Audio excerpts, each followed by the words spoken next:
नमस्कार, सेना महेश पटेल, जोबट विधायक। आज भारतीय नारी के जो महत्वपूर्ण हमारा दिन है, महिला दिवस, कि पूरे भारत देश की हर माताएं बहनें शक्ति स्वरूपा नारी शक्ति और महिला शक्ति को मैं महिला दिवस की हार्दिक हार्दिक बधाई और शुभकामनाएं देना चाहती हूँ।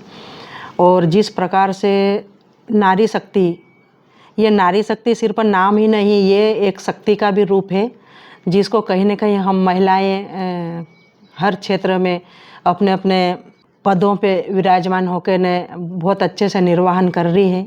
और ख़ासकर जब हम हमारे ज़िले की बात कर ले तो हमारे ज़िले में भी बहुत सारी ऐसी नारियां हैं। अभी अभी जिस प्रकार से हमारे ज़िले की कलेक्टर महोदया भी नारी शक्ति के रूप में विराजमान है, वो भी ज़िले का नेतृत्व कर रही है, प्रशासनिक तौर पे कलेक्टर बन के आई है। सांसद महोदया अनीता नागर सिंह चौहान, वो भी एक नारी शक्ति के रूप में पूरे रतलाम झाबुआ संसदीय क्षेत्र का निर्वहन कर रही है।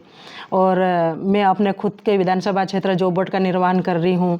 और जिला पंचायत की अध्यक्षा हजरी खरत, जो महिला होकर भी इस क्षेत्र में काम कर रही है, कई एसडीएम है, कई तहसीलदार है, कोई राजनीतिक पद पे विराजमान है। तो ये और बहुत सारे संगठन ऐसे हैं जिनकी संगठन का नेतृत्व बहुत सारी महिलाएं समाज वाइज कर रही है।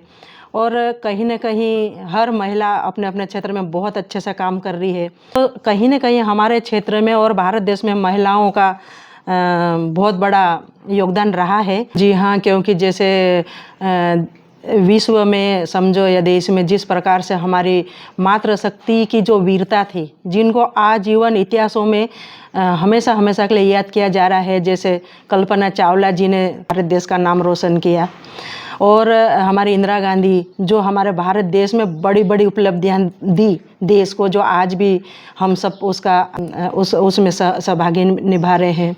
इसके पश्चात झांसी की रानी आप समझ सकते हो। और हाल ही में अब सुनीता विलियम, जिस प्रकार से अंतरिक्ष यान में कल्पना चावला जी और इंदिरा गांधी जी, सरोज नायडू, ऐसी अनेकों, मदर टेरेसा, ऐसी अनेकों महिलाएं हैं, अनगिनत महिलाएं हैं जिन्होंने अपने जीवन को, और अभी अभी हाल फिलहाल में ऑपरेशन सिंदूर के सोफिया कुरैशी जो किस प्रकार से युद्ध लड़ा, योमिका बहन किस प्रकार से युद्ध लड़ा और हमारा भारत देश का नाम ऊंचा किया। तो ऐसी अनगिनत महिलाएं हैं जो इस देश के लिए समर्पित भी हुई है और इस देश में ऐसा छाप छोड़ के गई है जिसको इतिहासों में याद किया जाएगा। आने वाले पीढ़ी दर पीढ़ी हमारे न्यू जनरेशन के जो भी बच्चे हैं उनको ये सब इतिहास पढ़ाया जाएगा। चाहे वो विदेश मंत्री के रूप में हमारी सुषमा स्वराज जी भी, ऐसी बहुत सारी महिलाएं हैं।